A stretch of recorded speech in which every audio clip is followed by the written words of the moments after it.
در آیات گذشته ذکر احسانات الهی بود بر بنی اسرائیل و خیانتهای بنی اسرائیل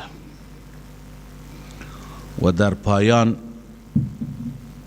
خواندیم که با وجود این همه اتفاقات اینها دلشون تکان نخورد، دلشون سنگ و از سنگ هم سخت‌تر.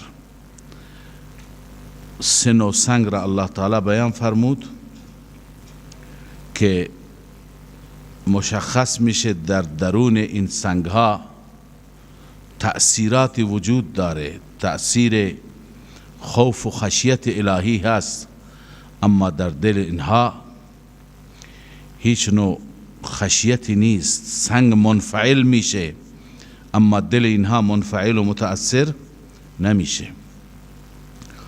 بعد از این خطاب هست ما مسلمانان را که شما انتظار دارید که اینها ایمان بیاورند، اینهایی که دلشون سخته، دلشون سنگه، از سنگ سختتر و سنگتره،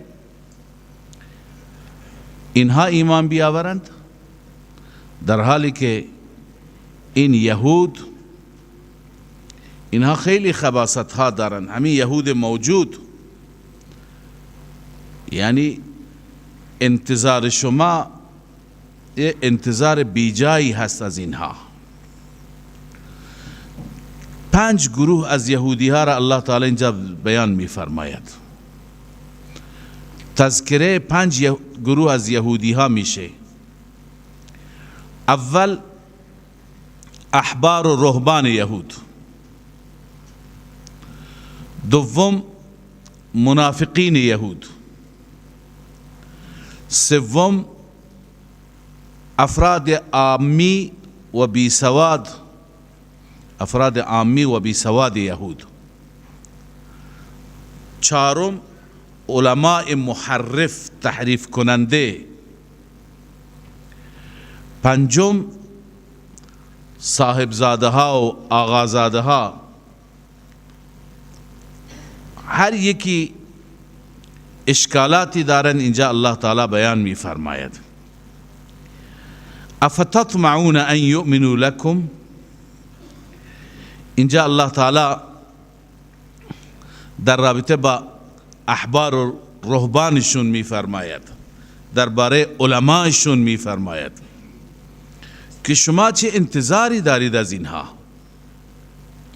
آیا شما مسلمانان طمع دارید که اینها ایمان بیاورند به شما، یعنی به کتاب شما، به نبی شما، به دین و آیین شما، در حالی که اینها با دین خودشون چقدر خیانت کردند؟ وقد كان فریق منهم يسمعون کلام الله، گروهی از اینها بود، یعنی منظور علمایشان، که کلام الله را میشنید، ثم یحرفونه، بعداً در اون کلام الله چکار میکرد؟ تحریف میکرد. یعنی علمایشون اینطور خائن هستند که کلام خدا را شنیدند و بعداً تحریف کردند، من بعد ما عقلوه، بعد از اینکه اون کلام را فهمیدند، درک کردند، و هم یعلمون، و اونها میدانستند که دارند تحریف میکنند. ببینید منظور چیه؟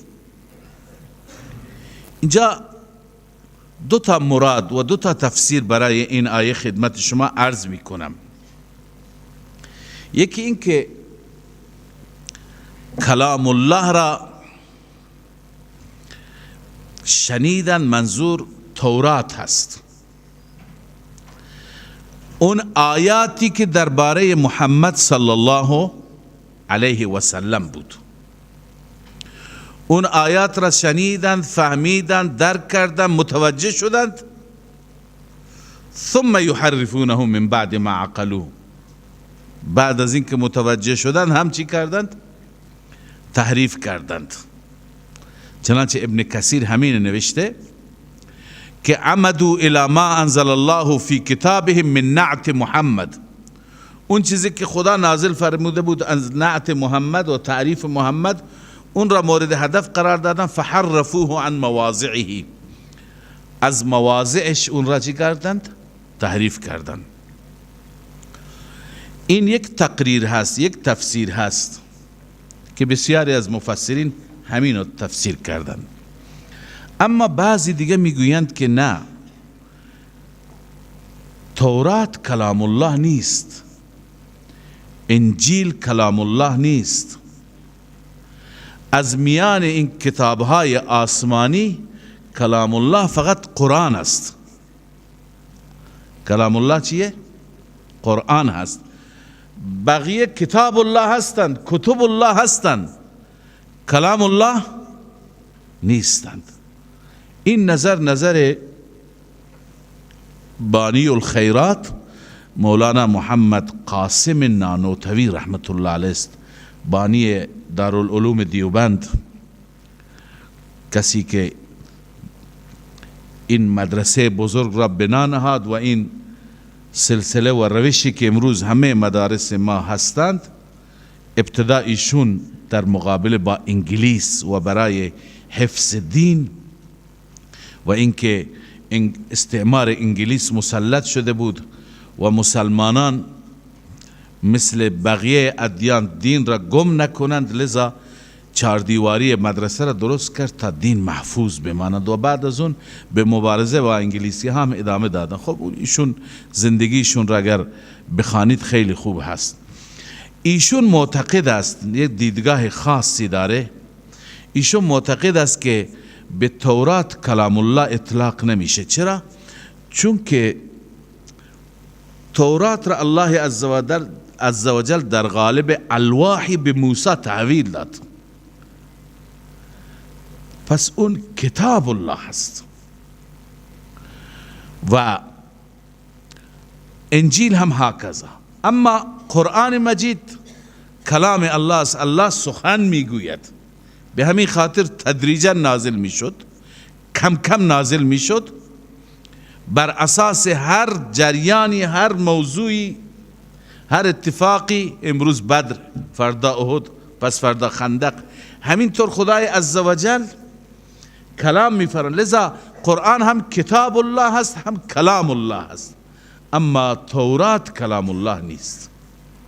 هیچ جای قرآن نسبت به تورات کلام الله گفته نشده. اینجا که کلام الله آمده ایشون میفرمایند معنیش چیه؟ خوب دقت کنید. معنیش تورات نیست. خواندیم در آیات گذشته که بعضی از نخبگان یهود، همون علمایشون بودن که موسی اونها را برگزید، به تور برد که بشنوند که خدا میگه این کتاب من است، تورات کتابه.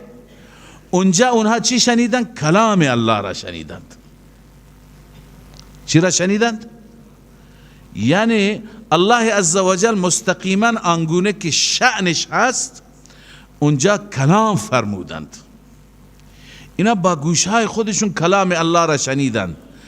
بعد از اینکه کلام الله را شنیدند آمدن به قوم چی گفتند؟ ثم یحرفونه من بعد ما عقلوه. معنیش اینه اون کلام خدا را که شنیده بودند تحریف کردند، تغییر دادند.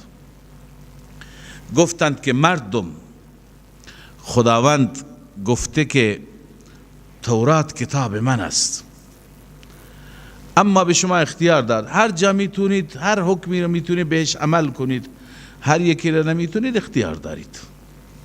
خدا به ما اختیار، این از خودشون هم اضافه کردند. ثم یحرفونه به این معنی هست. متوجه شدید؟ این تورات را تحریف کردن. نه، تورات کلام الله نیست. ایشون میفرمایند کلام الله یعنی همون کلام الهی را که اونها شنیدند. حالا معنای آیه این میشه که اونها که مستقیما از خود خدا شنیدند اون تحریف کردند. درباره صفات محمد تحریف نمی کنند؟ حتما تحریف می کنند. پس این اولین ذکر یهودی هست علما و احبارشون که اینها چی هستن؟ اهل تحریف هستن. لذا الله می فرماید افتطمعون ان یؤمنوا لکم، آیا شما طمع دارید که اینها به شما ایمان بیاورند؟ وقد کان فریق منهم، در حالی که گروهی از اینها بودند که یسمعون کلام الله، کلام الله را می شنیدند، ثم یحرفونه من بعد ما عقلوا، بعدن او را تحریف کردن بعد از این که فهمیدن، و هم یعلمون، در حالی که اونها میدانستن که ما داریم تحریف میکنیم ولی پروا نداشتن، نترسیدن. اینقدر خدا ناترس هستن. اینا چطور به شما الان ایمان میآورند؟ اینا از اون نسل هستن. این یک گروه. گروه دوم منافقین یهود. این منافقین یهود وقتی که با مسلمانان ملاقات می کردن، با مسلمانان روبرو می شدن، می گفتن که ما با شماییم، دست به سینه، ما در خدمت شماییم، ما در صف شماییم، جز شماییم، برادران شماییم، هر کاری داشتید آماده باشیم. اما وقتی که می رفتند با علماء یهود همراه می شدند، با اونها یک جا می شدند، اونها بر اینها منت می گذاشتند، می گفتند چرا شما با مسلمانان صحبت می کنید؟ اون چیزی را که خدا در تورات برای شما او را گشوده، او را بیان کرده. در تورات چی بود؟ نعت محمد صلی الله علیه وسلم بود، خصوصیات و صفات رسول الله بود.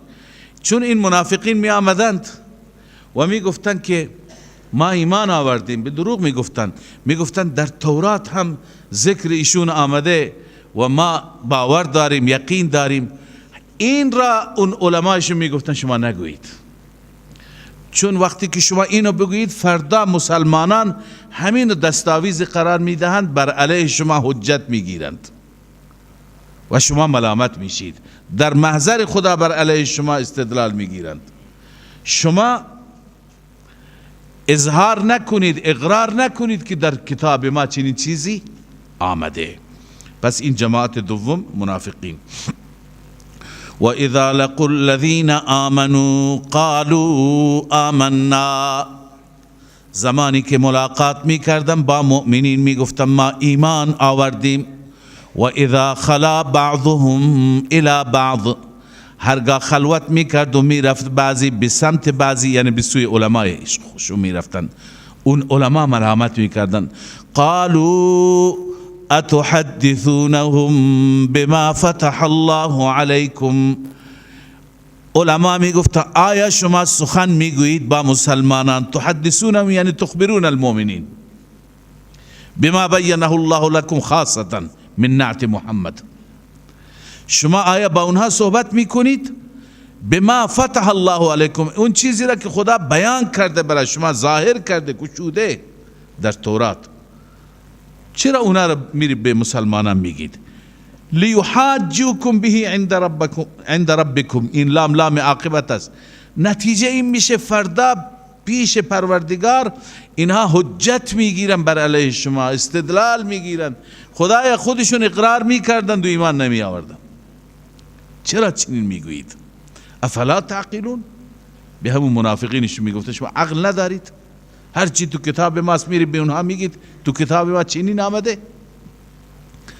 الله عزوجل اینجا حماقت یهود و حماقت همین علمایشون را بیان میفرماید. خب اونها را ملامت میکنید که چرا میگویید؟ مگر خدا خودش نمیدونه؟ خداوند مگر از ظاهر و باطن خبر نداره؟ از عیان و نهان خبر نداره؟ همه چیز را خدا میدونه. شما مخفی بکنید یا نکنید خدا که میدونه. اقرار خودش ما فردا حجت میشه؟ نه، الله عزوجل عمل کرد شما را، چون الله ظاهر و باطن خبر داره، بر علیه شما حجت قرار میده. اولا یعلمون ان الله یعلم ما یسرون و ما یعلنون، آیا نمیدانند که همانا الله میداند ما یسرون آنچه که مخفی میکنند و ما یعلنون آنچه که علنی میکنند. همه را خدا میدوند، بی خود اینها توصیه میکنند که اونجا هیچی نگید، الله که خبر داره. و منهم امیون، اینا دو گروه شدند، اول احبار و رهبان، دومی کی بود؟ منافقین. سومی عامه یهود، جهلایشون، عوامشون از کتاب چیزی نمیدونستند، اما یک سری آرزوهایی در دل داشتند، یک سری تمناهایی داشتند. میگفتند که خدا ما را میبخشه، خدا هر چی که در دل آرزو میکردن فکر میکردن خدا همون رفتار را با اونها میکنه. ما چون پیرو موسی هستیم، ما چون یهودی هستیم، چون اونها به عوامشون به خورشون داده بوده که لن یدخل الجنت الا من کان هودا او نصارا، مسیحیان میگفتن اون کسی که مسیحی باشد.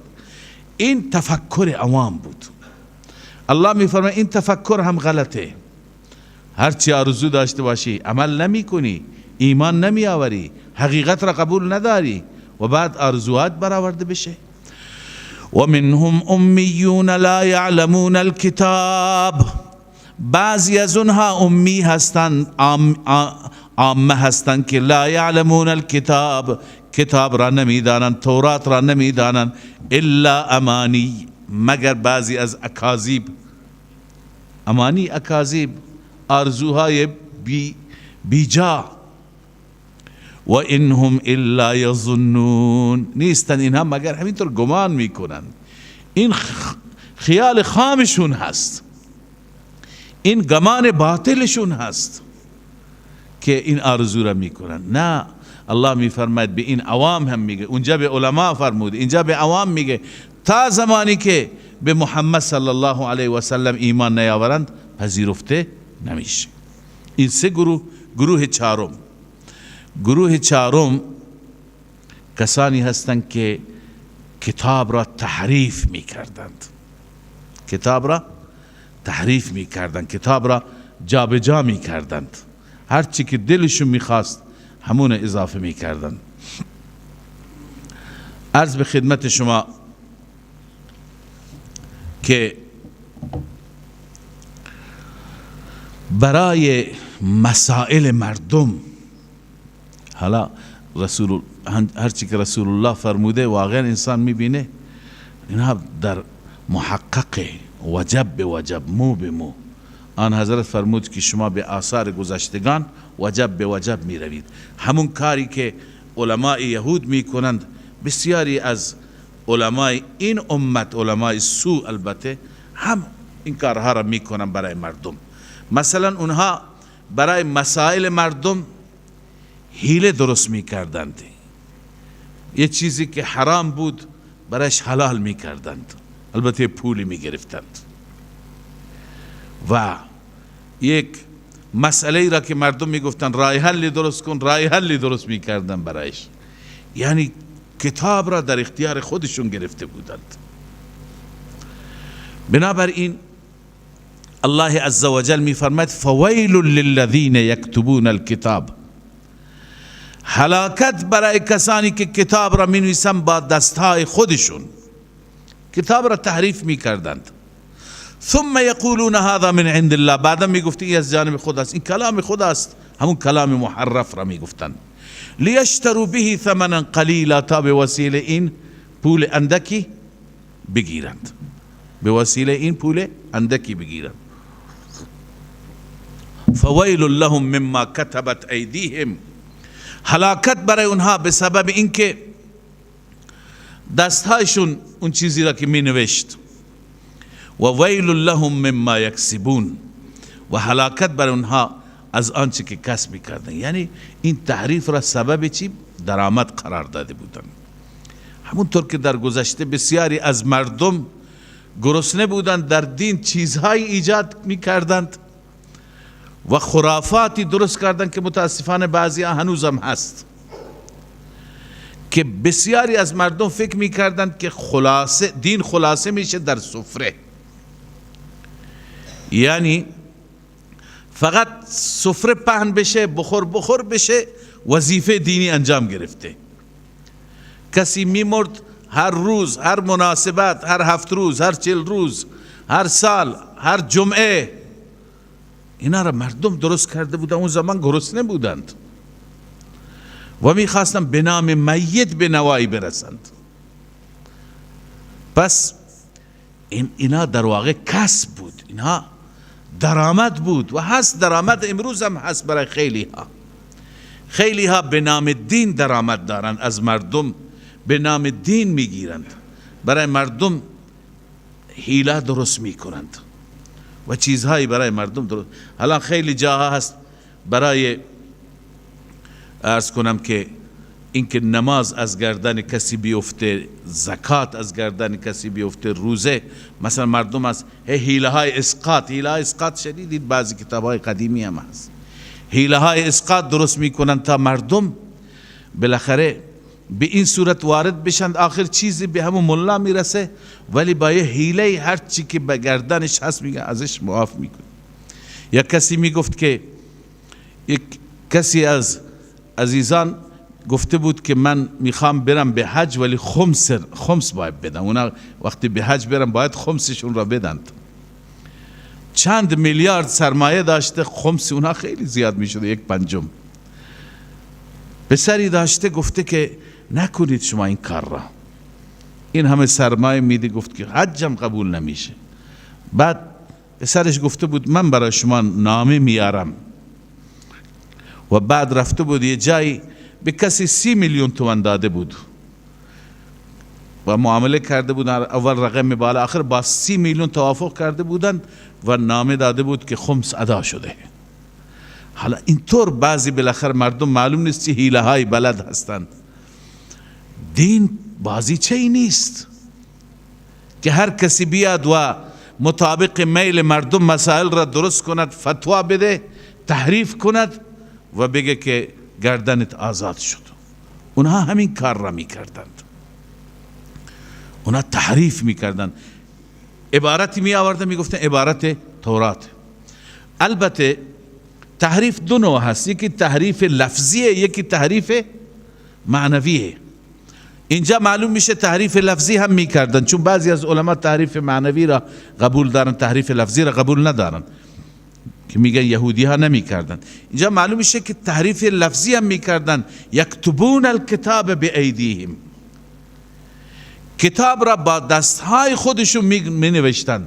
ثم یقولون هذا من عند الله، میگفتن این از طرف خداست، این از طرف خداست. لیشتروا به ثمنا قلیلا، تا پول اندکی بگیرند. حالا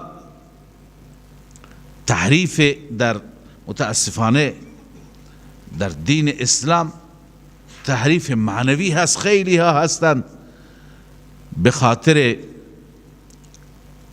ترویج اون دیدگاه های غلطشون، نظرات خرافیشون، آیات را تحریف میکنن. لفظی کسی نمیتونه، معنوی میکنن، ولی معنوی هم تا چند روزی هست. همیشه علماء راسخین هستند که معنای اصلی کلام الله را بیان کردند و بیان میکنند. اما تحریف معنوی در قرآن مثلا میاد میگه که من دون الله معناش بت هست، من دون الله، در حالی که من دون الله از نظر عربی هر چی که غیر خداست. اون میگه که من دون الله، عبادت من دون الله یعنی عبادت بت، این حرام است. منظور اینجا اولیاء که نیستند، منظور اینجا انبیاء که نیستند، میشه از اونها خواست. یا مثلا میگه عبادت حرامه، دعا حرام نیست، سجده اینها حرامه، اما دعا خواستن از اینها حرام نیست. اینجا منظور از دعا عبادت است، خواستن نیست. هی یک سری دلایلی که بعضی جا مثلا دعا به معنی عبادت آمده، میگن مراد از دعا عبادت است. چرا؟ عبادت غیر خدا، ولی دعا از غیر خدا حرام نیست. به این دلیل جایزه، به صورت وسیله میشه که دعا کرد و از او گرفت. یا مثلا در رابطه با بشریت پیغمبر، بشر نیست پیغمبر، انما انا بشر، انا اینجا انا مقدر هست، بشر امثال شماست. از این نوع تحریفات الان هم هست. لذا وقتی که این آیات را میخوانیم مصداقش فقط اون علماء یهود که تحریف کردند و مردم را فریب دادند و دین حق را به مردم نشان ندادند، اونها را فقط در نظر داشته نباشید. هر کسی باشد ولو اینکه بظاهر مسلمان باشد اما عقیده صحیح را رد می کند و عقیده شرکی و خرافی را ترویج می دهد با تحریف خودش، این بالاخره مشمول این آیه مصداقش است. حالا لا اعبد ما تعبدون، لا اعبد ما تعبدون معنی چیه؟ ما، شما عربی خواندیم، ما به معنی عام هست. به پیغمبر گفته شد اعلام کن که من عبادت نمی کنم تمام اون چیزایی که شما عبادت. حالا کسی ترجمه میکنه لا اعبد، من عبادت نمی کنم، ما تعبدون، آن بت‌هایی که شما عبادت میکنید. بت یکی از افراد ما هست. مگه مشرکین فقط بت عبادت میکردند؟ و باز اون منظور از بت خودش نبود، افراد و اشخاص بودند. ما را به همون معنی اصلیش ترجمه کن، هر آنچه که شما عبادت میکنید. پس اینجا هم تحریف ما داریم، اما معنوی هست. اونها هم لفظیش میکرده هم معنوی. فویل للذین یکتبون الکتاب بایدیهم، هلاکت برای اونهایی که کتاب می نوشتن با دستهایشان، ثم یقولون هذا من عند الله، سپس می گفتن این از طرف خداست. چرا این کار را می کردن؟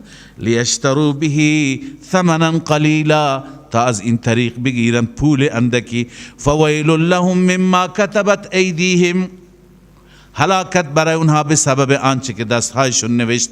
و ویل لهم مما یکسبون، و هلاکت برای اونها از آنچه که اونها کسب کردن. و قالوا لن تمسنا النار الا ایاما معدوده. الله عزوجل گروه دیگری را ذکر می فرماید. این پنجمین گروه از یهود، همون آقازاده ها، همون هایی که خودشون را از نسل انبیا می دانستند، اونها می گفتند چون ما این نسبت را با پیامبران داریم، این نسبت ما را نجات میده. اگر یه وقتی به سبب عمل کرد سو به جهنم بریم، همون ایام معدوده، همون 40 روزی که پدران ما گوساله را پرستیدن، به همون اندازه ما عذاب داده میشیم، بقیه ما تو جهنم نمیمانیم. یهودی ها همین اعتقاد را داشتند و بیشتر آقازاده هایشون مثل این میگفته همین نسبت ما را نجات میده. شبیه این ما هم داریم. خیلی ها هستند که مردم را میگوین شما اگر بیعت بکنید، بعد از اون این بیعت ما شما را نجات میده. شما نماز بخونید یا نخونید، عمل بکنید یا نکنید، همین نسبت سبب نجات شما میشه. الله عزوجل نفی میفرماید، رد میکند. الله میفرماید ای شما با خدا چنین عهدی بستید که خدا خلف وعده نکند؟ وقالوا لن تمسنا النار الا ایاما معدوده، میگفتند ما را به ما آتش نمیرسد مگر در ایام معدودی. قل اتخذتم عند الله عهدا، آیا شما نزد الله وعده گرفتید، عهدی گرفتید، وعده مغفرت، که فلن یخلف الله وعده، که خداوند هرگز خلف اون وعده نکند؟ چنان وعده با خدا دارید؟ ام تقولون علی الله ما لا تعلمون، یا نه بر خدا میگویید آن چیزی که نمیدانید از خود درست میکنید؟ نه خیر، خدا با شما چنین وعده ای ندارد. قانون خدا اینه، بلا من کسبه، تا سر رکوع قانون را الله بیان فرموده، ضابط اینه. این ضمن این که قانون هست، هم تخویف هم بشارته. آیه اول تخویف، آیه دوم بشارت است. بلا من کسب سیئتا، چرا؟ هر کسی که سیئه کسب کند، سیئه منظور گناه، شرک، و احاطت به خطیئته، شرک این را ترجمه کردیم شرک و کفر، چون اصحاب النار هم فیها خالدون، خلود برای کی هست؟ کافر و مشرکه. لذا هر کسی که شرک بکند و احاطت به خطیئته، خطاهایش او را احاطه بکند، محاصره بکند، فاولئک اصحاب النار هم فیها خالدون، این گروه اهل آتش هستند، مال جهنمند، هم فیها خالدون، در آن جهنم همیشه میمانند.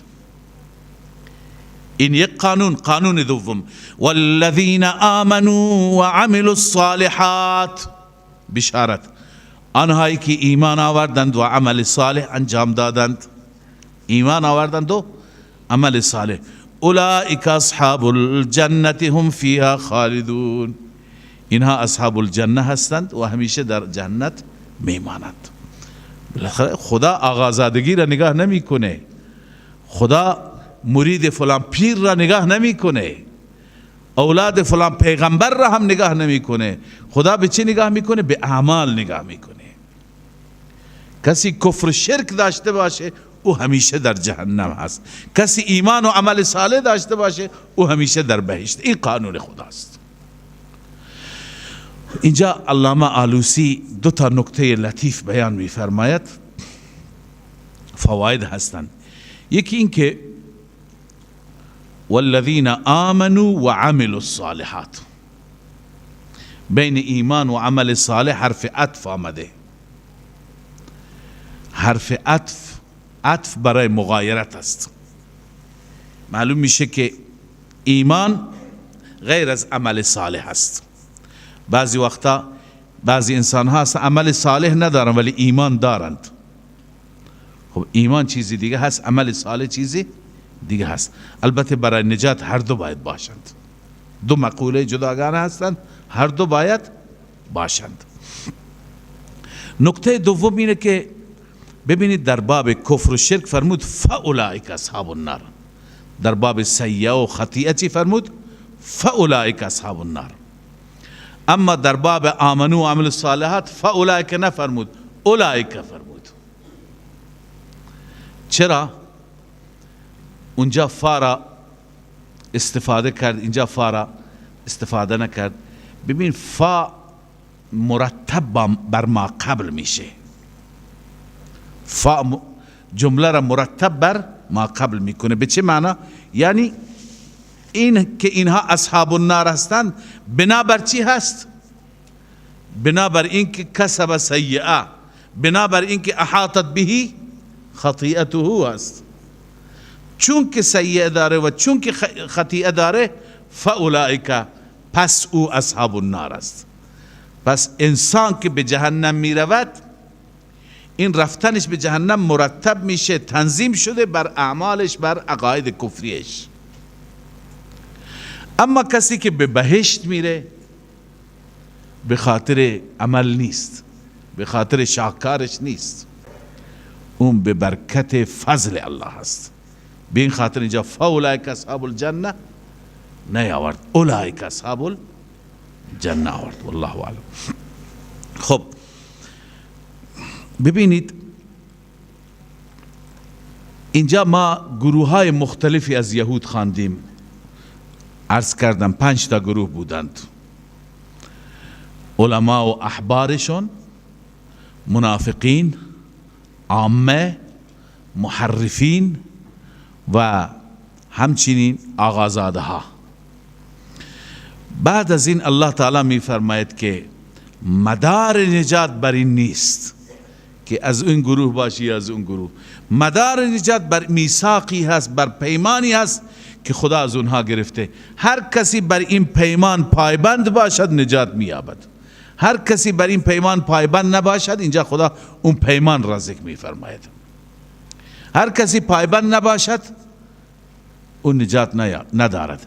اما اینجا خدای تعالی به یهود موجود، یهود حاضر در زمان رسول الله به اونها میگوید که شما به این پیمان پایبند نماندید، لذا شما انتظار داشته نباشید که خدا شما را یاری کند.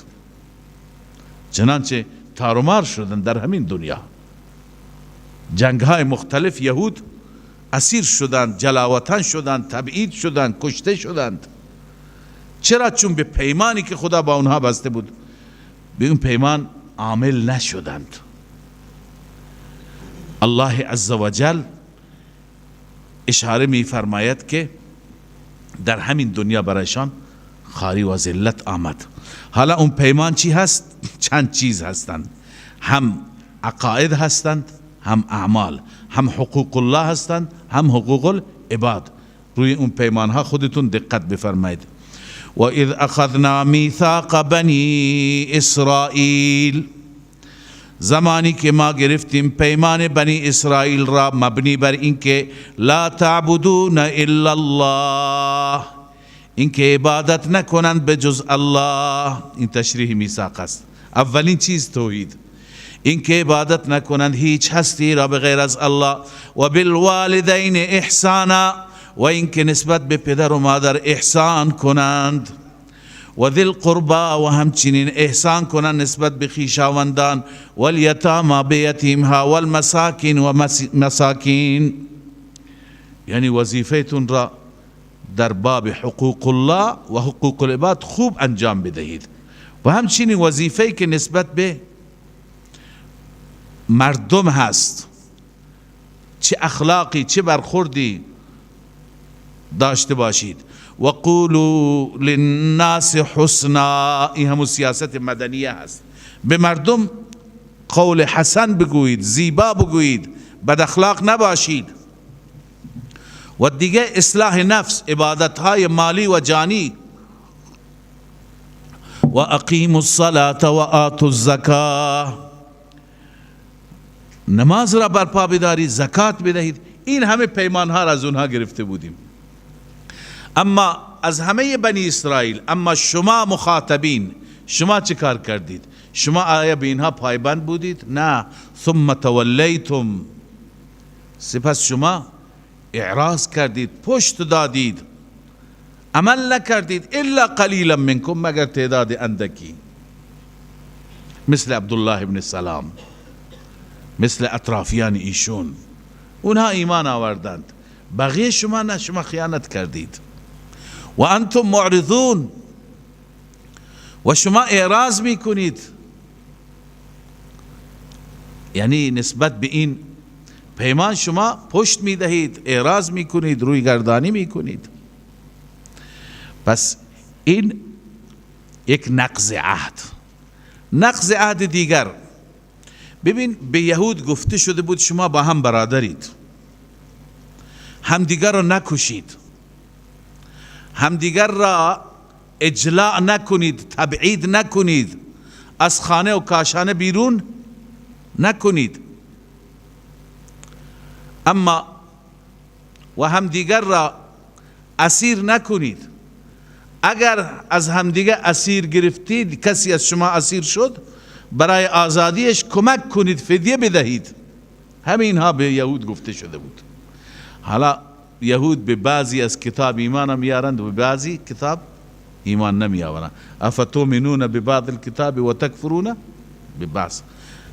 چیکار کردن یهود؟ یهود که در مدینه بودند، دو گروه یهود که در مدینه بود، اصلیشون یکی بنو نظیر و یکی بنو قریظه. بنو قریظه با اوس پیمان بسته بود، بنو نظیر با خزرج پیمان بسته بود. اینا با هم دیگه پیمان مواخات و برادری داشتن. خب اوس و خزرج با هم درگیر بودن، لذا اینا مجبور میشدن با هم چی بشن؟ درگیر بشن. خب اون دو تا قبیله عرب وقتی که درگیر میشدن، دو تا قبیله یهود هم با هم درگیر میشدن. اون طرف هم یهودی، این طرف هم یهودی، هم دیگر را میکشتند، هم دیگر را اسیر میگرفتند، هم دیگر را اگر دستشون میرسید از خانه و کاشانه بدر میکردند. یعنی هر چی که به اونها گفته شده بود نکنید میکردند. اما اگر یکی اسیر میشد و بعداً مثلا اوسی ها یا خزرجی ها میخواستن که او را آزاد بکنن، پول میخواستن، بعد همه یهود پول جمع میکردن، هم موافق هم مخالف. میگفتن چرا این کار را میکنه؟ میگفتن در تورات به ما دستور رسیده هر یهودی اسیر شد برای او همه کمک جمع کنید. خب این دستور درسته، دستور به شما داده شده و این هم دستور داده شده که نکشید، نجنگید، تبعید نکنید. چرا به بعضی از دستورات عمل میکنید به بعضی عمل نمی کنید؟ افتؤمنون ببعض الکتاب و تکفرون ببعض، به این معنی هست. همون کاری که بعضی از مسلمانان میکنند، مثلا دستورات خدا را در رابطه با عبادات انجام میدهند. بعضی ها درباره عبادات فقط نمازش انجام میدن، نماز میخونند ولی زکات نمیدن، بخیلند، بخل دارند. نمیشه که یک عبادتی را انجام بدید که عبادتی دیگر را انجام ندهید. یا مثلا عبادت ها را انجام میدهند در باب معاملات، از قرآن خط نمیگیرند، از اسلام خط نمیگیرند، از شریعت هر چی که منافعشون تقاضا بکنند، سود، ربای، هر چی باد آباد. یا مثلا در باب معاشرت، در باب سیاست، حکومت، اونجا فرامین اسلام را نادیده میگیرند. این مثل همون یهود میشه که به بعض کتاب ایمان و به بعض کتاب نیست. لذا الله می فرماید و اذ اخذنا میثاقکم لا تسفکون دماءکم، وقتی که ما پیمان شما را گرفتیم که لا تسفکون دماءکم، خونهای همدیگر را نریزید، ولا تخرجون انفسکم من دیارکم، بیرون نکنید خودتون را از دیار و خانه و کاشانه، ثم اقررتم، سپس شما اقرار کردید، و انتم تشهدون، شما گواهی هم می دهید که اینها هستند. ثم انتم، اما بعدا عمل نمی کنید. ثم انتم هؤلاء تقتلون انفسکم، سپس شما این موجودین می کشید همدیگر را، و تخرجون فریقا منکم من دیارهم، بیرون می کنید یک گروه از خودتون را از خانهشان، از دیارشان، تظاهرون علیهم بالاثم والعدوان، پشتیبانی می کنید، حمایت می کنید بر علیه اونها از راه دروغ و تعدی، از راه گناه و تعدی، یعنی بر علیه همدیگر شما اقدام میکنید، چه گناه باشه، چه تعدی، چه ظلم باشه، همدیگر را حمایت میکنید و این تعدی را انجام میدهید. تا اینجا به کتاب عمل نمی کنید. اما و این یأتوکم اسارا تفادوهم، اگر پیش شما اسیر بیاد شما برای او فدیه میدهید، در حالی که همون طور که اینجا به تورات عمل میکنید در تورات آمده و هو محرم علیکم اخراجهم، این حرام است بر شما اخراج اونها، که اونها را بیرون کنید. افتؤمنون ببعض الکتاب و تکفرون ببعض، این دیگه کتاب را تکه تکه کردن و پاره پاره کردن هست. آیا ایمان می آورید به بخشی از کتاب مثل فدیهش، و تکفرون ببعض، کفر میکنید به بخش دیگه از کتاب مثل قتل و اخراج، زیرش بنویسید قتل و اخراج، به قتل و اخراج کفر میکنید، به فدیه ایمان می آورید. فما جزاء من یفعل ذلك منکم الا خزی فی الحیات الدنیا، نیست جزای کسی که این کار را میکند از شما مگر رسوایی در زندگی دنیا. هر کسی این کار را بکند در دنیا رسوا میشه.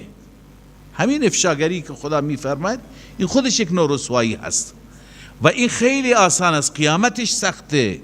و یوم القیامت یردون الى اشد العذاب، در روز قیامت برگردانده میشه به سختترین عذاب، خاطر اینکه با احکام خدا مخالفت کرده.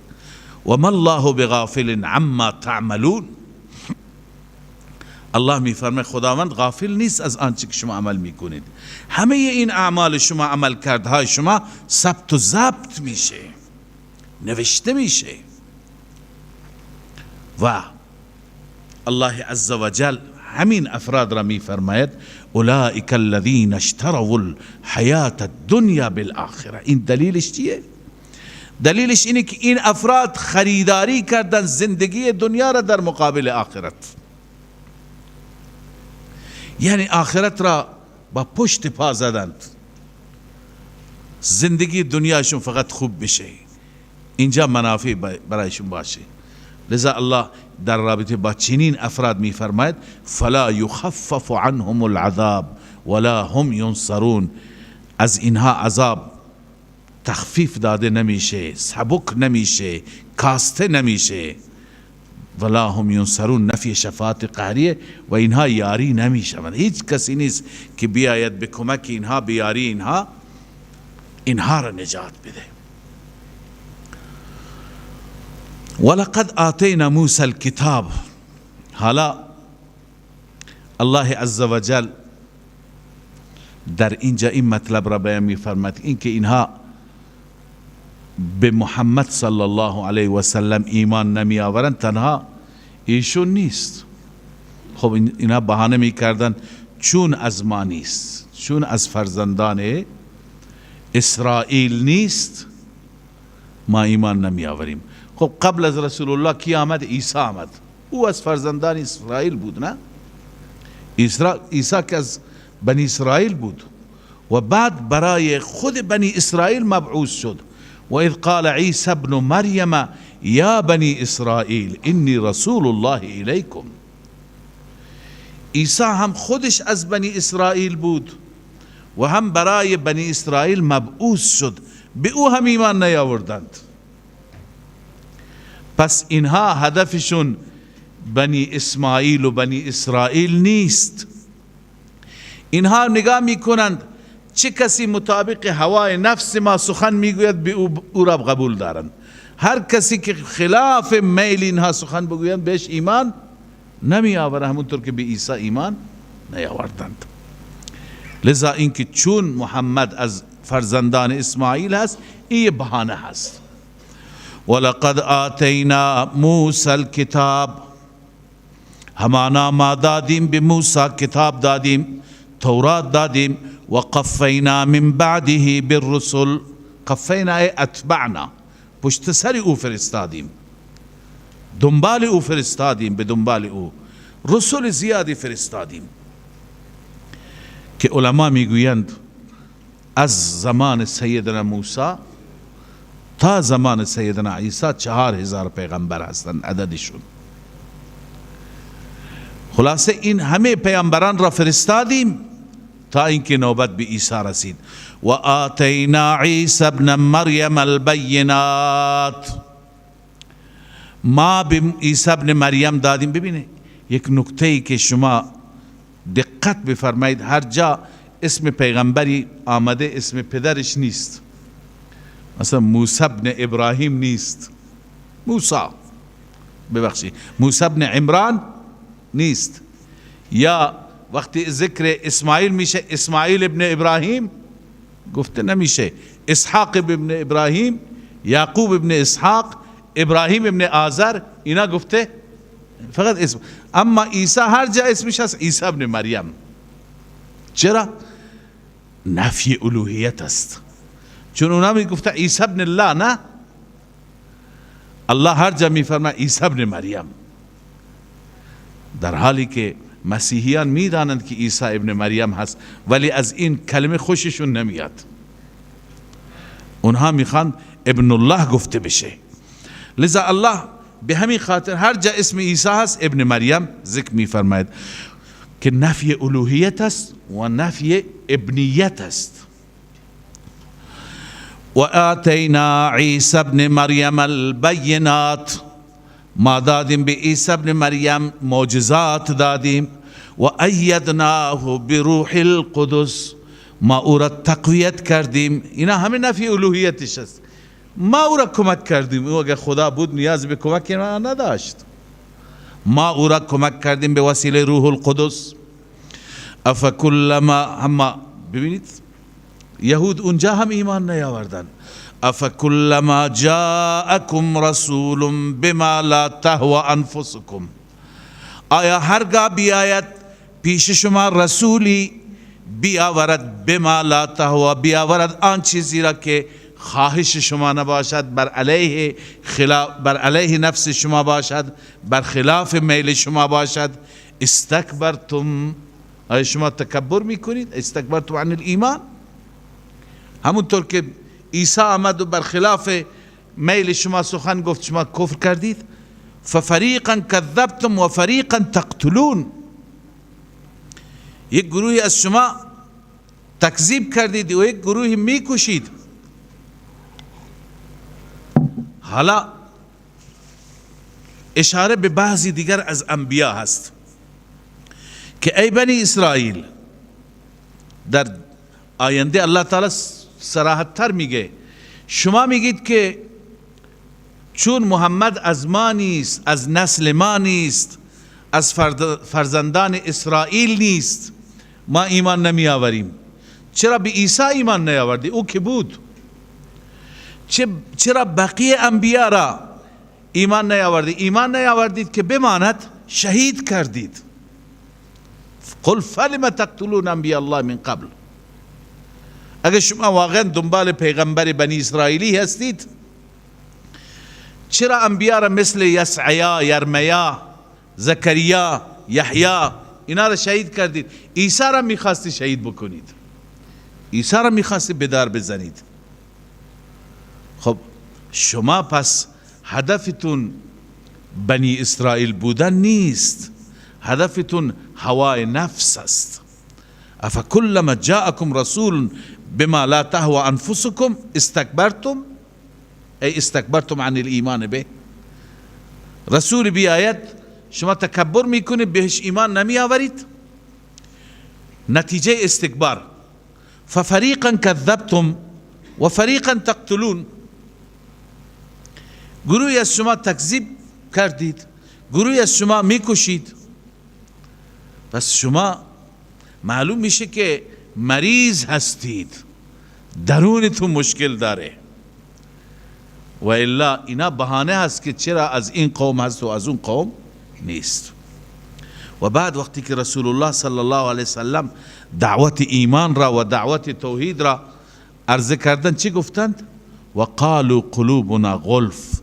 الله عزوجل اینجا عتاب می فرماید، زجر و سرزنش می فرماید. آنها گفتند قلوبنا غلف، دلهای ما در غلاف است.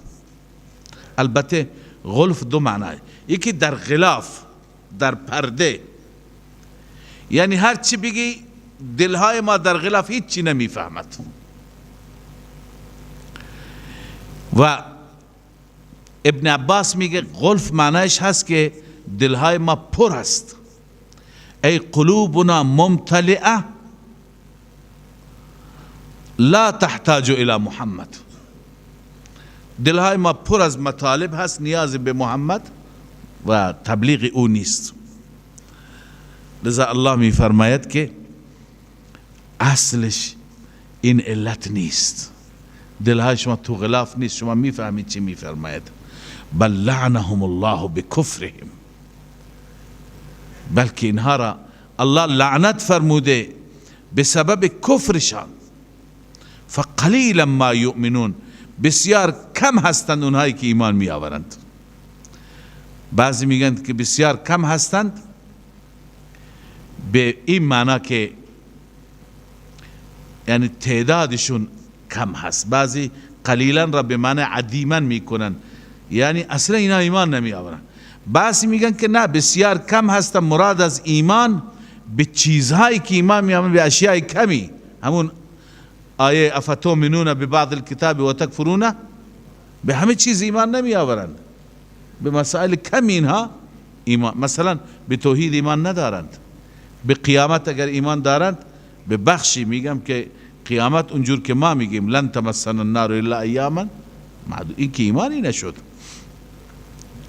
و دیگه خود شما تا دیروز به مردم چی میگفتید؟ به مردم میگفتید که ای مردم، پیامبر خاتم در همین شهر میاد. به مردم مژده میدادید. حالا که اون پیامبر آمد مطابق هوای نفس شما نیست، کفر میکنید. لذا الله عزوجل خباست ها و خیانت های یهود موجود را می فرماید ولما جاءهم کتاب من عند الله، زمانی که آمد پیش آنها کتابی از جانب الله. منظور از کتاب قرآن، زیرش بنویسید کتابون، تنوین برای تعظیم است، کتاب بزرگی. زمانی که این قرآن از جانب الله آمد، و این قرآن مگه با کتاب‌های گذشتهشون در تضاد؟ نه، مصدق لما معهم، این کتاب تصدیق کننده هست با اون کتابی که همراه با اونهاست، یعنی تصدیق کننده تورات. در حالی که وکانو،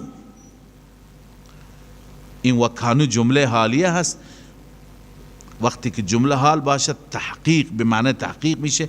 به این خاطر بعضی از اهل تفسیر قد را مقدر میکنند و قد کانو من قبل، به تحقیق بودند همین یهود قبل از آمدن رسول الله، قبل از بعثت رسول الله چیکار میکردند؟ یستفتحون علی الذین کفروا، یستفتحون علی الذین کفروا. یستفتحون دو تا ترجمه یا دو تا تفسیر میکنم. یکی که بعضی از مفسرین میکنن اینه که طلب فتح میکردن بر کفار. یعنی چه؟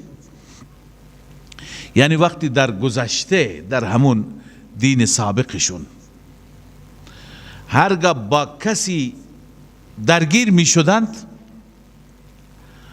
با کسی می جنگیدن، مواجه می شدند، به نام پیغمبر آخر الزمان طلب فتح می کردند. می گفتن خدایا به برکت این نبی موعود، به طفیل پیغمبری که در آخر الزمان می آید، به ما فتح بده، ما را پیروز بگردان. یک معنی این هست. بعضی از مفسرین معنی را می کنند، یعنی متوسل به اون نبی موعود می شدند. پس الله می فرماید تا دیروز بر علیه دشمنانتون با آمدن این پیغمبر شما طلب فتح می کردید، امروز که این پیغمبر آمده و مطابق میل شما نیست کفر می کنید؟ چقدر شما بی انصافید. این یک معنا. یک معنای دیگری که بعضی از اهل تفسیر میگن شیخ ما به همین معنا می فرماید، علامه آلوسی، علامه اندلسی در بحر المحیط، در روح المانی، همه همین گفتند و این معنی ترجیح داره. بحث توسل به پیغمبر اینجا نیست. فتح الان شما خواندی به معنی گشودن، به معنی بیان کردن. الان خواندیم اتحدثونهم بما فتح الله علیکم. علماء یهود به منافقین یهود چی می گفتند؟ چرا صحبت میکنید با مسلمانان بما فتح الله علیکم، اون چیزی که خدا برای شما بیان کرده، اون را خدا برای شما در تورات بیان کرده، چرا شما میرید با اونها میگید؟ پس فتح به معنی چی هست؟ بیان.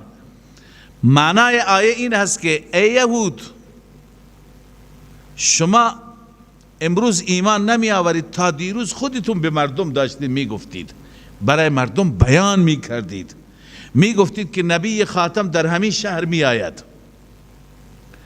آبا و اجداد شما از فرسنگ ها و کیلومترها هجرت کرده بودن، اینجا آمده بودن به خاطر این پیغمبر. شما هم تا دیروز به مردم میگفتید که این پیغمبر میاد تو همین شهر میاد، حالا امروز که پیغمبر آمده ایمان نمی آورید؟ پس یستفتحون به معنی چی هست؟ بیان کردن هست. لذا الله می فرماید ولما جاءهم کتاب من عند الله، زمانی که آمد پیش این یهود کتاب یعنی قرآن از جانب الله آمد، در حالی که این قرآن مصدق لما معهم، تصدیق کننده آن کتابی هست که همراه با اونهاست. و کانوا من قبل، در حالی که بودند قبل از این، یستفتحون علی الذین کفروا، بیان می کردند، می گفتند بر کسانی که کفر کردند. به مشرکین می گفتند پیغمبر میاد. ای یعرفون المشرکین ان النبی یبعث منهم وقد قرب زمانه. به مشرکین چی می گفتند؟ پیغمبر از میان شما مبعوث میشه، زمانش نزدیکه. تا دیروز این را می گفتند. فلما جاءهم ما عرفوا كفروا به. زمانی که این پیامبر آمد، زمانی که آمد ما عرفوا، آن نبی که او را شناختند. ما عرفوا، آنچه که او را شناختند، تشخیص دادن پیغمبر خداست. کفروا به، نسبت به او چیکار کردند؟ کفر کردند. الله می فرماید فلعنت الله علی الکافرین، پس لعنت و نفرین خدا بر چنین کافرین باد. بئس ما اشتروا به انفسهم ان یکفروا. اینجا خداوند عزوجل علت کفر را بیان می فرماید. علت کفر را ببینید. علت کفر این بود که اونها حسد داشتند، حسادت داشتند که چرا پیغمبر از میان فرزندان اسماعیل مبعوث شد. خب بنو اسماعیل از نظر نسب دور نگاه بکنیم، عموزاده ها اینها بودن، پسرعموها اینها بودن، چون اینها بنی اسرائیل بودن. اسرائیل ابن اسحاق، فرزندان اسحاق و فرزندان اسماعیل با هم دیگه چی میشن؟ پسرعمو میشن، هر دو برادرند. پس میگفتن باید از بنی اسرائیل باشد. به همین خاطر چیکار کردند؟ بئس ما اشتروا به انفسهم. اینجا اشترا به معنای بیع هست، فروختند جانشون را. خودشون را چیکار کردند؟ فروختند. چی را خریدند؟ دنیا را، هوای نفس را، زرق و برق دنیا را. خودشون را به جهنم فروختند که جانشون مال جهنم باشه. لذا الله می فرماید بئس ما اشتروا به، بسیار بد است. این فعل ذم هست. بسیار بد است آنچه که فروختند آن را. باعوا به، اشتروا به معنی باعوا به، انفسهم، فروختند جان خودشان را، مخصوص به ذم. ان یکفروا، توضیحش اینه، ان یکفروا، این که کفر میکنند به ما انزل الله، به آنچه که الله نازل فرموده.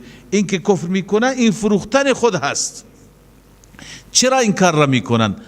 بغیا ان ینزل الله، این مفعول له است، به سبب حسادت، به سبب سرکشی.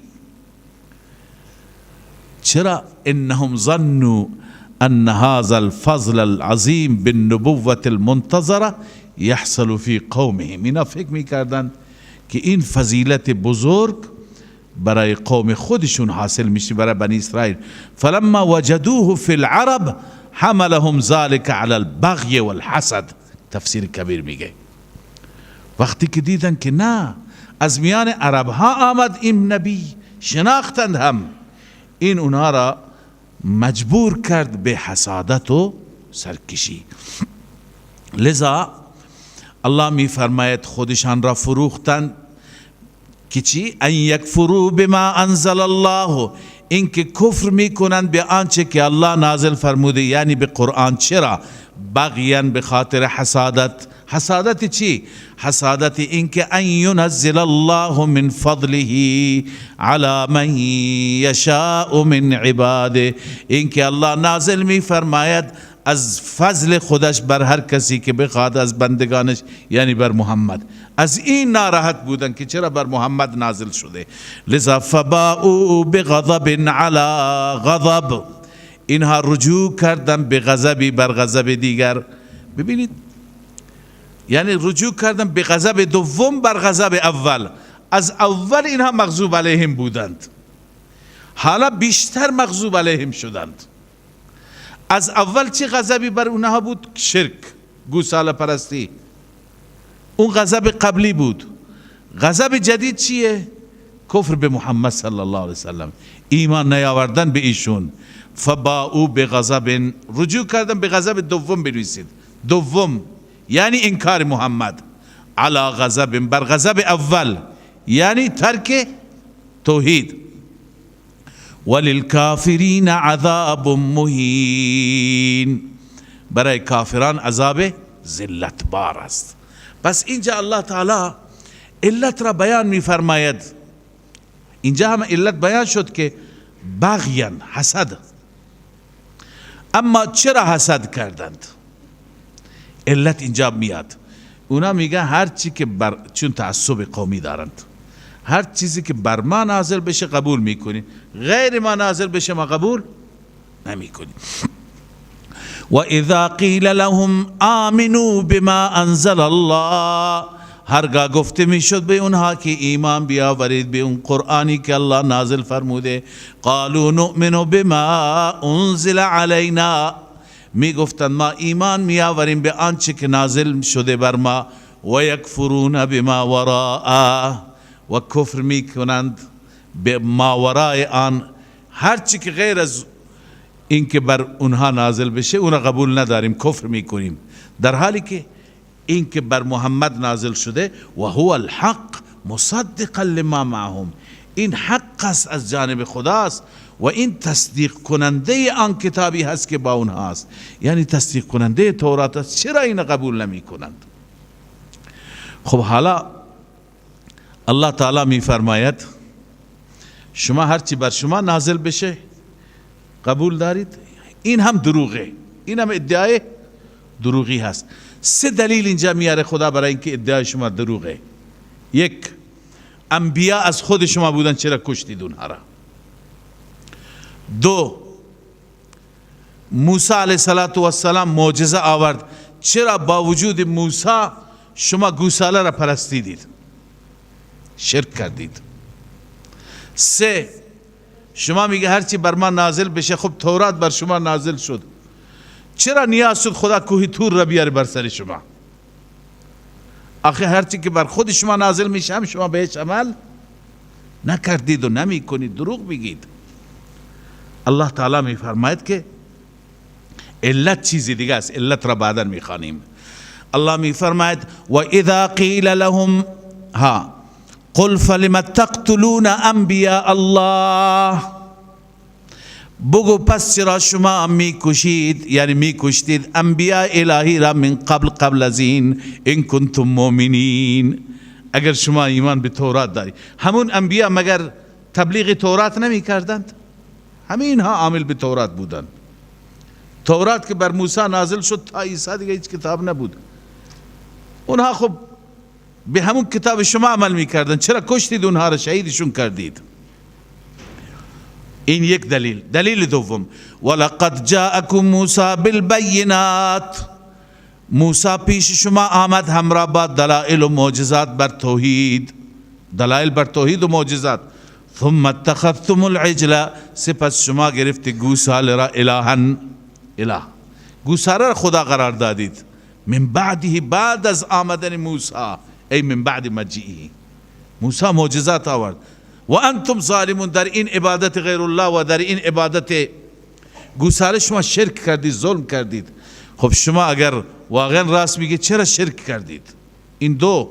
سوم، اگر شما به ما انزل الینا ایمان دارید، چرا پدران شما به تورات عمل نکردند تا اینکه خداوند عزوجل کوه را بلند کرد بر سرشون؟ چرا ادعای دروغین میکنید؟ و اذ اخذنا میثاقکم و رفعنا فوقکم الطور، زمانی که ما پیمان شما را گرفتیم و بلند کردیم بالای سر شما طور را. خذوا ما آتیناکم، گفتیم بگیرید آنچه که ما به شما دادیم، بقوت یعنی با همت محکم، واسمعوا استه دل گوش کنید. اما اونجا شما بظاهر گفتید قالوا سمعنا و عصینا، به زبان گفتید سمعنا، اما با دل گفتید عصینا، نافرمانی میکنیم. سمعنا بلسان الحال و عصینا بقلوبهم، یا سمعنا با زبان و عصینا با عمل. شما همونجا نافرمانی کردید. علت چی بود؟ و اشربوا فی قلوبهم العجل بکفرهم، یعنی در رگ و ریشه دلهای اونها محبت گوساله جا گرفته بود. ببینید محبت تعبیر شده به شرب، چون آب وقتی که در لباس ریخته بشه، همون در ته لباس در تمام تار و پود اون چی کار میکنه؟ آب نفوذ میکنه. این محبت در تمام تار و پود قلوب شما نفوذ کرده بود. پس این هست ایمان شما. ایمان که شما میگی ما نؤمن بما انزل الله، این نوع ایمان هست. قل بئس ما یأمرکم به ایمانکم ان کنتم مؤمنین. این نوع ایمان به شما را بد جوری امر میکنه، به بد چیزی امر میکنه. اگه شما این مؤمن هستید، این مؤمن بودن به درد نمیخوره. این شما را امر میکنه به کفر، امر میکنه به عصیان، امر میکنه به مخالفت. قل ان كانت لكم الدار الاخره. اینجا اون علت اصلی بیان شده. علت اصلی و ریشه تمام فتنه ها عزیزان حب دنیاست. چیه؟ حب دنیا. الله ما را نجات بده. اگر ما هم گرفتار بشیم که هستیم، گاهی ادعا میکنی ولی هستیم. انسان وقتی که گرفتار بشه، نه ایمان برایش ارزشی داره، نه پیغمبر برایش ارزشی داره، نه کتاب خدا ارزشی داره. اون وقت برایش چی مهم هست؟ همین دنیا. حال الله عزوجل به اینها می فرماید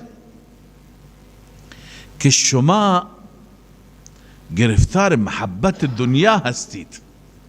اگر واقعا نیستید، موت را تمنا بکنید. شما اگر به دنیا دل ندارید و به آخرت دل دارید، خب از خدا مرگ بخواهید، خب به بهشت میرید بر اساس گمان خودتون.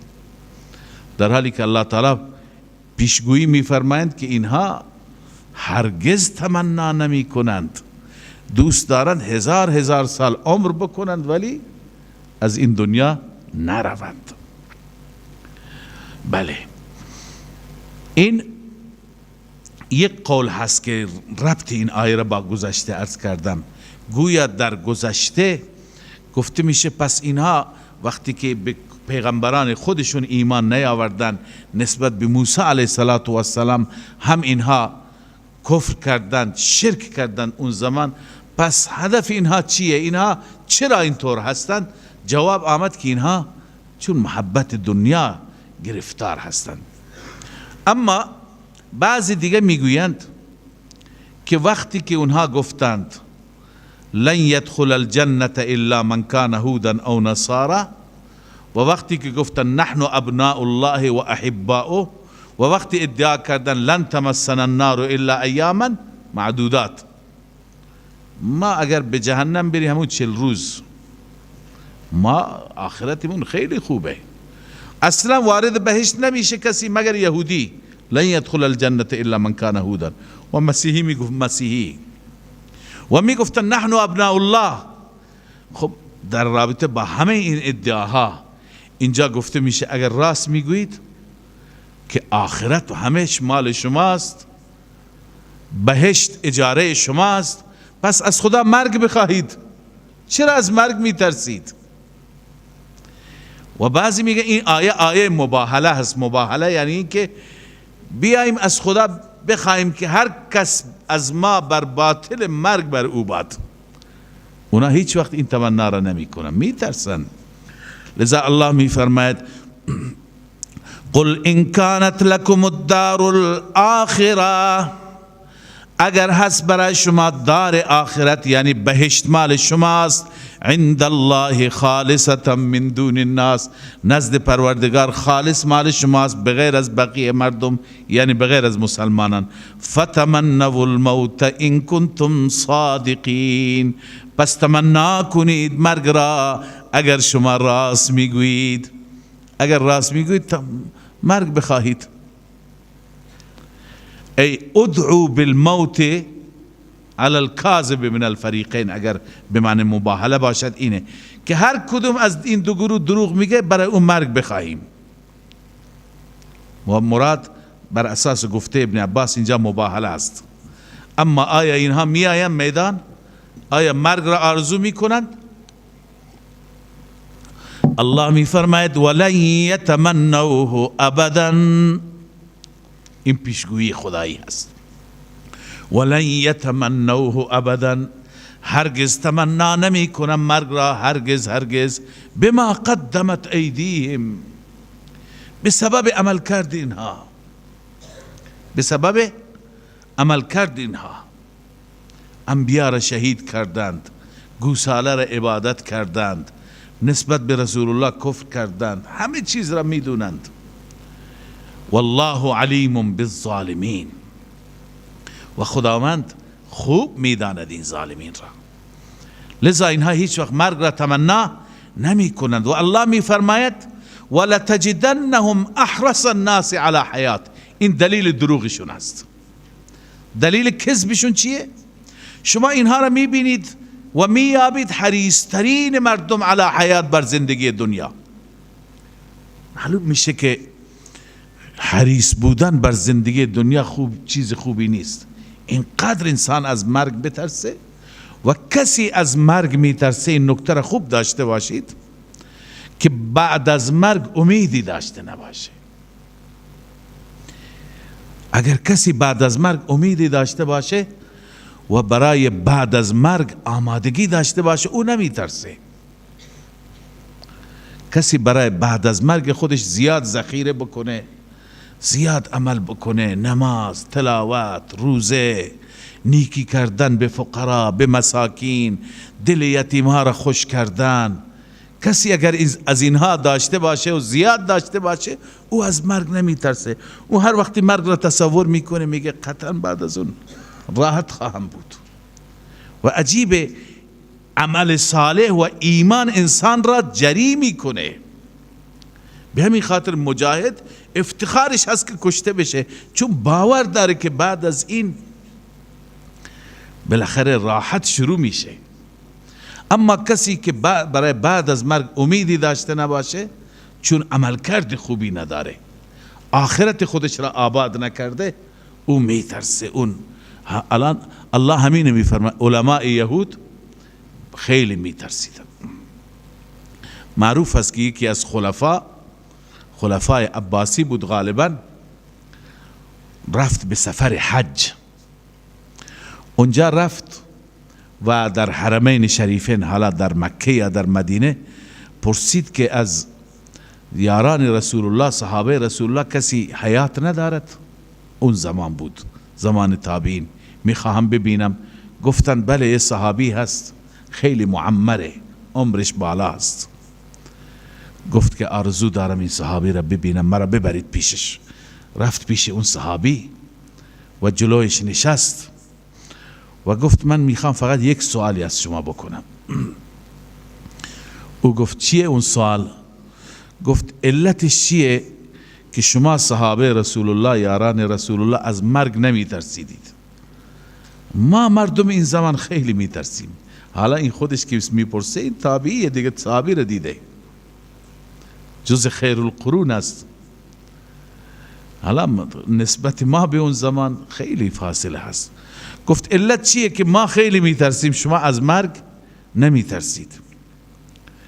گفت علت اینه که اصحاب و یاران رسول الله، شاگردان رسول الله صلی الله علیه و سلم و رضوان الله علیهم اجمعین، اونها آخرت خودشون را آباد کردند، برای آخرت زیاد کاشتند، اونجا را سرسبز و آباد کردند.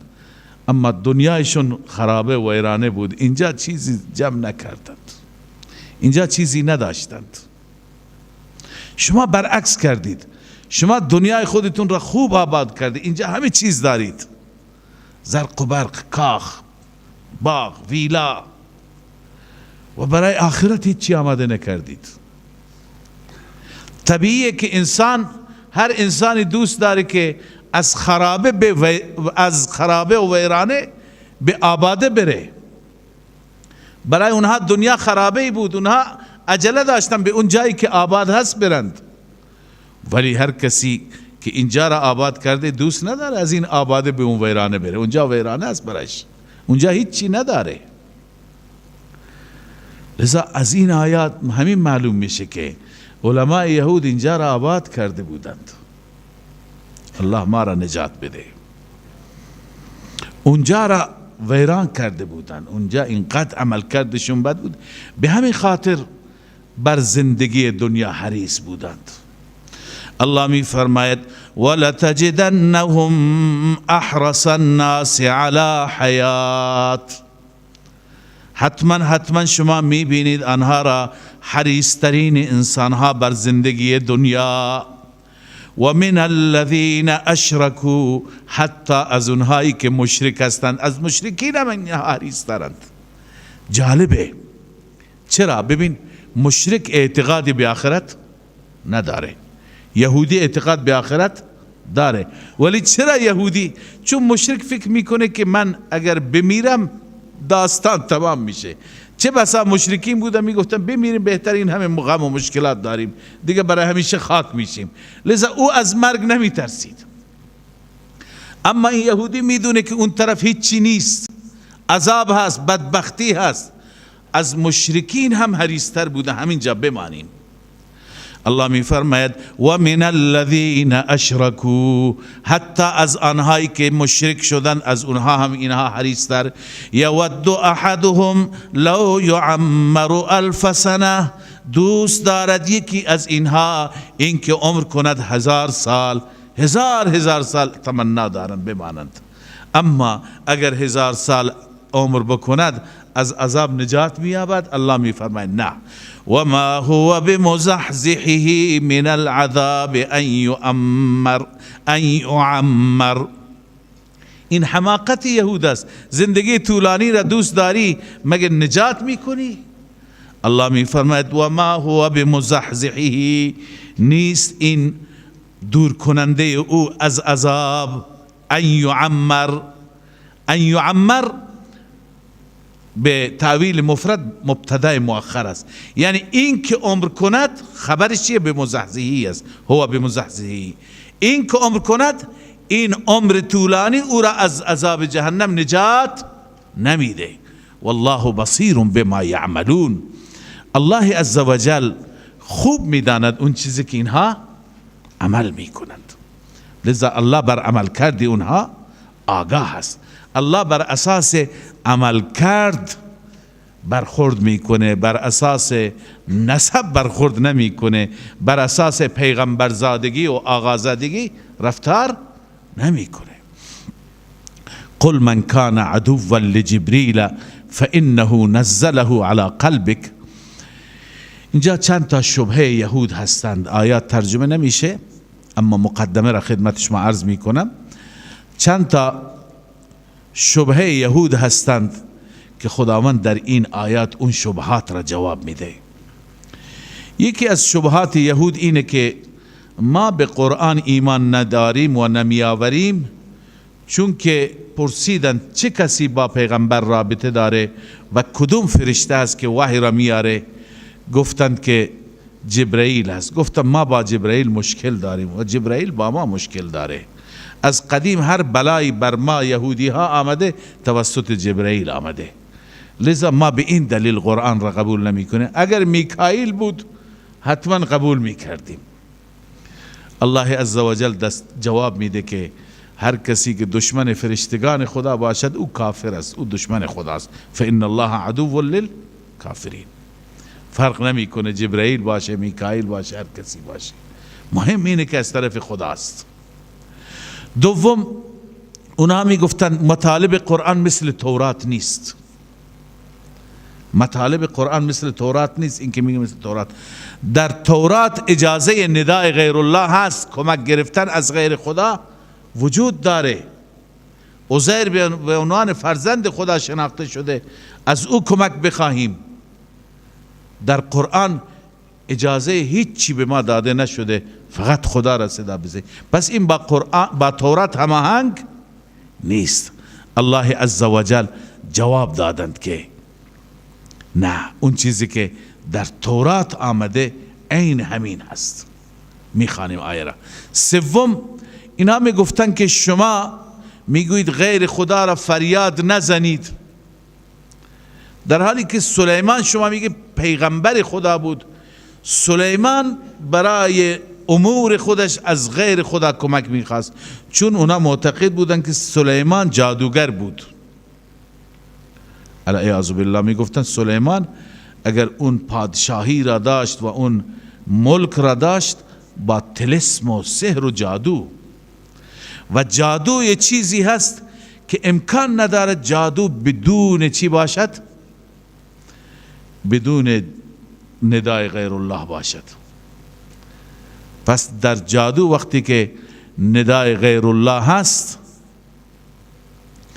پس معلوم میشه که ندای غیر خدا درست سلیمان انجام میداد. و همچنین دو تا فرشته در شهر به نام هاروت و ماروت در شهر بابل بودند که اونها چه کار میکردند؟ اونها به مردم هم سحر و جادو یاد میدادند. خب در جادو استمداد از ارواح خبیثه هست.